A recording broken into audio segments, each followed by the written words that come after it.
यह किसके लिए है?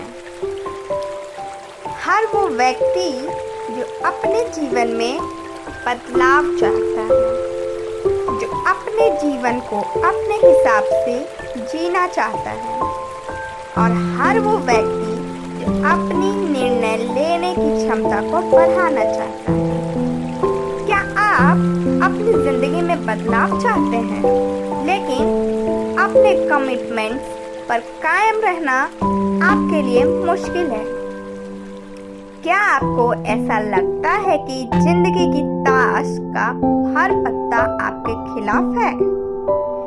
इस किताब में आप जानेंगे कि कैसे सकारात्मक फैसले लेने से आप एक बेहतर जिंदगी जी सकते हैं। अपनी रोचक, सरल और दिलचस्प बातों से लेखक ने कहा है कि कैसे हम खुद पर नियंत्रण रखकर जीवन को एक नई दिशा दे सकते हैं और अंततः अपने जीवन को खुशियों से भर सकते हैं। इसके अलावा आप सीखोगे कि कैसे गाने गुनगुनाना आपके चॉकलेट खाने की आदत से छुटकारा दिला सकता है।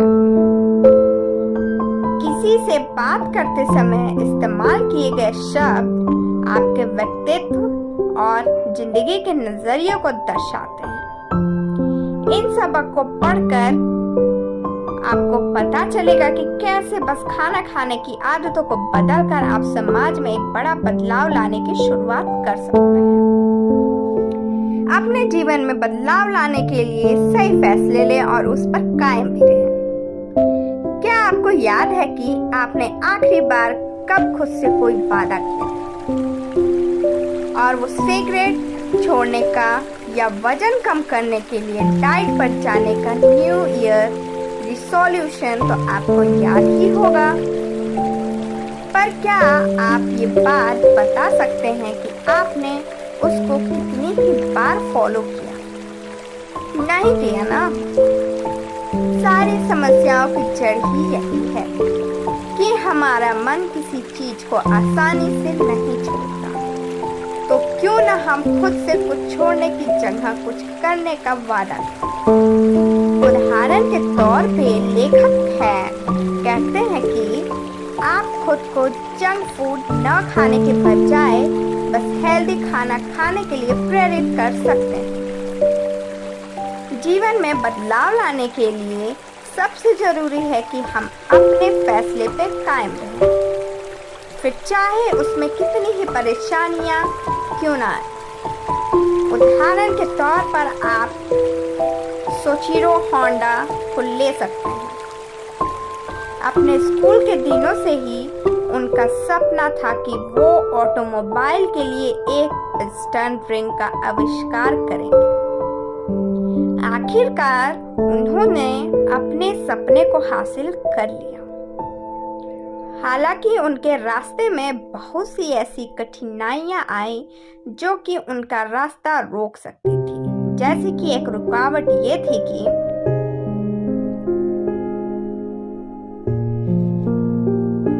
विश्व युद्ध 2 के समय जापानी सरकार ने उन्हें फैक्ट्रीज के निर्माण के लिए कंक्रीट देने से मना कर दिया, लेकिन उन्होंने हार नहीं मानी और उन्होंने कंक्रीट बनाने का नया तरीका खोज निकाला।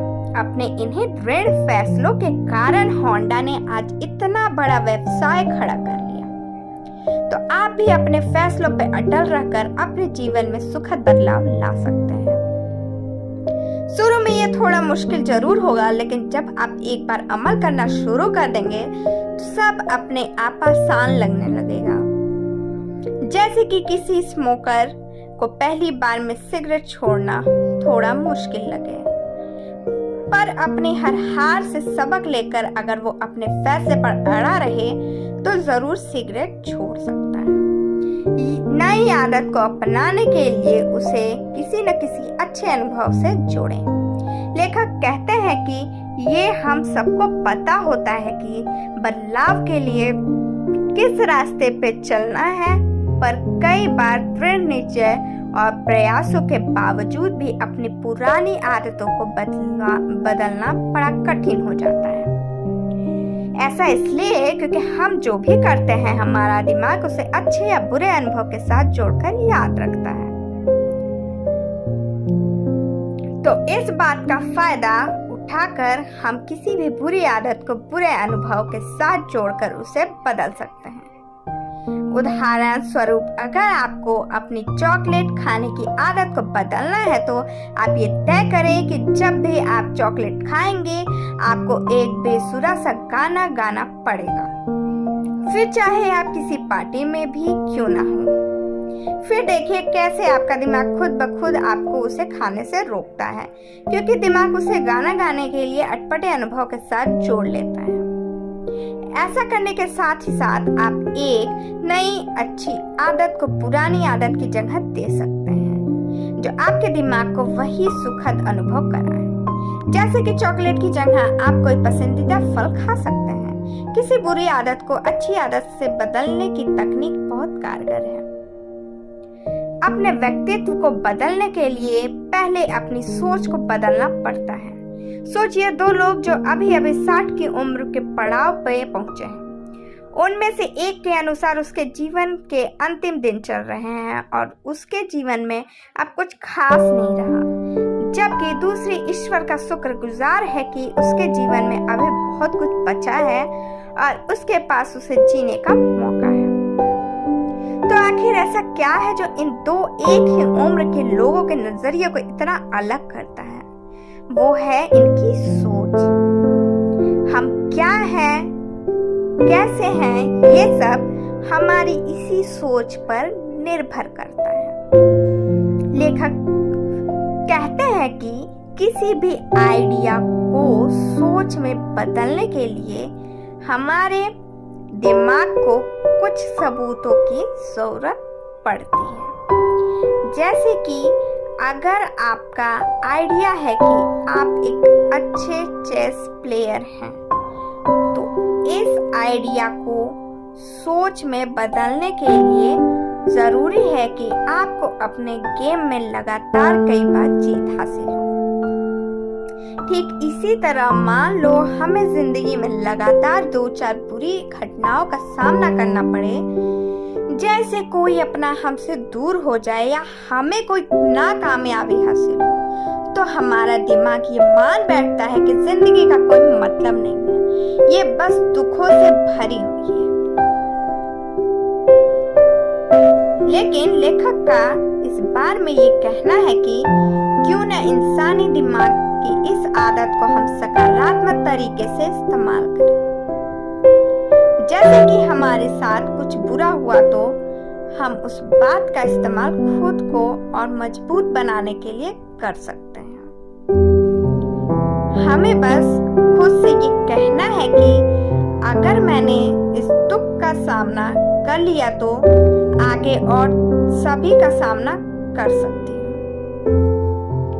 बस ऐसे ही जिंदगी की हर एक घटना को अगर हम किसी सकारात्मक सोच के साथ जोड़ते जाएंगे तो हमारे चारों तरफ का वातावरण भी सकारात्मक हो जाएगा और हम अपनी जिंदगी में एक नई ऊर्जा महसूस करेंगे। सही और सकारात्मक शब्दों का चयन कर आप अपने जीवन के रवैये को बदल सकते हैं। आप ये जान के हैरान होंगे कि अंग्रेजी में भावनाओं को दर्शाने के लिए कुल 3000 शब्द हैं, जिनमें से ज्यादातर शब्द किसी न किसी नकारात्मक सोच को दर्शाते हैं। तो इसलिए जब भी आप अपनी बात किसी को बताएं तो उसमें इस्तेमाल होने वाले शब्दों का खास ख्याल रखें, क्योंकि हम जैसा बोलते हैं हमारी सोच भी अपने आप वैसा ही हो जाती है। जैसे कि सोचे कि अगर आप एक रोड ट्रिप पर जा रहे हो और रास्ते में आपकी कार किसी वीरानी सी जगह पर खराब हो जाए और आपको थोड़ी मुश्किलों का सामना करना पड़ रहा हो। वापस आकर आप लोगों से जब भी उस सफर का जिक्र करें तो परेशानियों और झुंझलाहट की जगह आप बस इतना भी कह सकते हैं कि थोड़ा मुश्किल सफर था, बस आपकी इतनी सी बात से बड़ी समस्या छोटी लगने लगेगी। तो आप अपने अपने शब्दों का चुनाव कैसे करें, इसके बारे में लेखक ने उदाहरण देते हुए कहा है कि आप अपने जीवन के सुखद अनुभव को ज्यादा तीव्र बातों और बुरे अनुभव को न्यूट्रल बातों से बताएं। जैसे कि आप खुश हैं और उसे व्यक्त करना चाहते हैं तो कहें, आज मैं खुद को बहुत खुशकिस्मत महसूस कर रही हूँ। और अगर आप बहुत परेशान हैं तो कहें कि मुझे थोड़ी चिंता हो रही थी। देखिए कैसे शब्दों में फेरबदल करने से ही उसके अर्थ में कितना बदलाव आ जाता है। ठीक इसी तरह का बदलाव आप अपने रवैये और भावनाओं में भी महसूस करेंगे। समस्याओं का समाधान ढूंढने के लिए जरूरी है कि खुद से सही सवाल करें। अब तक आप ये जान चुके हैं कि अपने जीवन में बदलाव लाने के लिए अपनी सोच को बदलना जरूरी है। तो इस अध्याय में हम इंसानी दिमाग की थोड़ी गहराइयों में झांक कर जानेंगे कि आखिर हमें सोचना कैसे चाहिए। हमारे दिमाग की सोच किसी सवाल जवाब की तरह होती है। हम क्या सोचते हैं वो इस बात पर निर्भर करता है कि हम खुद से क्या सवाल करते हैं। जैसे कि अगर आपके साथ एक दो बार कुछ गलत हो गया तो आप खुद से पूछने लगते हैं कि मेरे ही साथ ऐसा क्यों होता है। इसके जवाब में आपका दिमाग आपको नकारात्मक विचारों से भर देता है। तो इसलिए लेखक कहते हैं कि बुरे वक्त में निराश होकर बार बार मैं ही क्यों या मेरे साथ ही क्यों पूछने की जगह आप खुद से पूछे कि इसका हल क्या हो सकता है।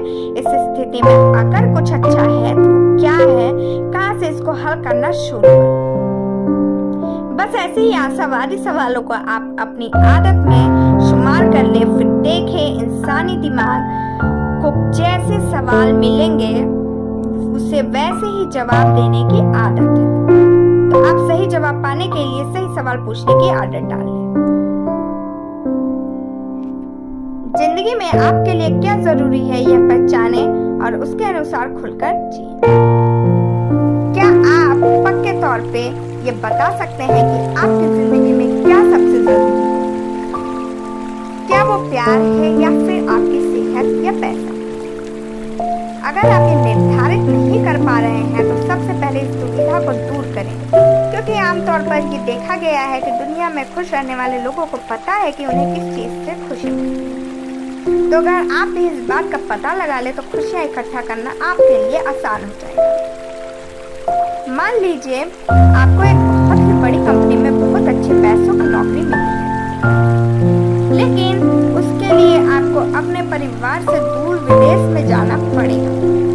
तो ऐसी स्थिति में अगर आप कुछ फैसला नहीं कर पा रहे हैं तो इसका मतलब है कि आपने जिंदगी में प्रायोरिटी लिस्ट नहीं बनाई है। एक बार आप ये तय कर लें कि आपके लिए पैसे और नौकरी ज्यादा जरूरी है या फिर परिवार के साथ बिताया समय, तो इस फैसले को लेने में आसानी होगी। अक्सर लोग जिंदगी में सब कुछ होते हुए भी खालीपन महसूस करते हैं। ऐसा इसलिए क्योंकि उन्होंने अपनी जिंदगी में ये तय ही नहीं किया कि क्या चीज उन्हें खुशी देती है। क्योंकि जब कोई काम हमें खुशी देता है तो हम उसे बड़े ही शौक के साथ करते हैं और जरूर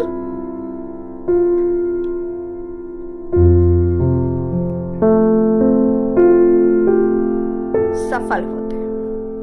इसलिए जिंदगी को खुशी और संतोष से जीने के लिए जिंदगी की प्रायोरिटीज लिस्ट बनाना बहुत जरूरी है। और याद रहे इस लिस्ट में आपकी सेहत भी ऊपर होनी चाहिए, क्योंकि अगर आप सेहतमंद नहीं है तो दुनिया की कोई भी चीज आपको खुशी नहीं दे सकती। अपनी जिंदगी के ऐसे नियम बनाएं जो आपको खुशी दे और अपने साथ के लोगों को इनके बारे में बताएं। जैसे जैसे हम जीवन में अलग अलग अनुभव लेते हैं, हमारा दिमाग उसे अच्छी या बुरी याद के साथ जोड़कर एक कड़ी बना लेता है। उसके अंदर ये फिट हो जाता है कि किस बात से उससे खुशी मिलेगी और किस बात से दुख होगा। किसी व्यक्ति को तारीफ सुनकर खुशी मिलती है, किसी को पैसा कमाने पर, तो किसी को अपना सच्चा प्यार पाकर खुशी मिलती है। ऐसे ही हर व्यक्ति के लिए खुशी के मायने अलग अलग होते हैं। तो अपनी खुशियों के लिए आप अपने नियम खुद बना सकते हैं। बस एक बात की कोशिश करें, वो नियम किसी पर निर्भर न हो। जैसे ही हर अच्छे काम के बाद दूसरे की शाबाशी से खुश होने के बजाय आप अपने आप को कोई तोहफा देकर खुश कर सकते हैं। और दूसरी जरूरी बात यह है कि अगर आप अपने किसी करीबी से कुछ उम्मीद करते हैं तो उसे ये बात जरूर बताएं, क्योंकि हर व्यक्ति के जीवन के नियम अलग होते हैं। जैसे कि मान लो आप अपने दोस्त से ये उम्मीद करते हैं कि वो आपको नियमित कॉल करे, तो आप उसे ये बात बताएं, क्योंकि हो सकता है कि आप उसके कॉल न करने को उसकी बेरुखी समझ रहे हैं, लेकिन उसके रूल्स के हिसाब से सच्ची दोस्ती में फोन कॉल का ज्यादा महत्व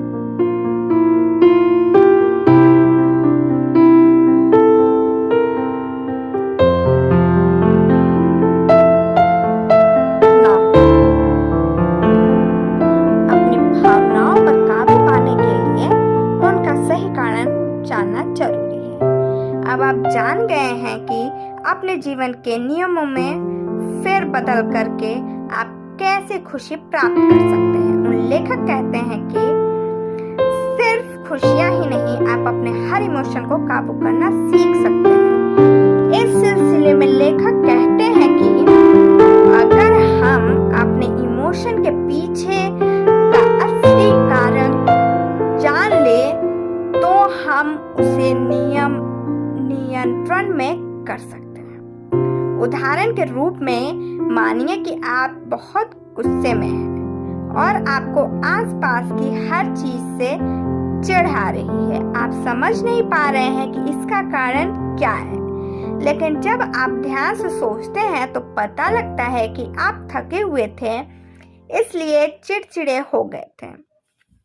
थोड़ा आराम करके सब ठीक हो गया। इसी तरह कई बार हमारी बड़ी से बड़ी परेशानी या इमोशन का कारण कोई छोटी सी बात होती है जो हमें अंदर ही अंदर परेशान कर रही होती है। लेकिन इसका यह मतलब बिल्कुल नहीं है कि आप सभी नकारात्मक भावनाओं को नजरअंदाज कर दें, क्योंकि अच्छी और बुरी दोनों भावनाएं हमारी जिंदगी को संतुलित करने में मदद करती है।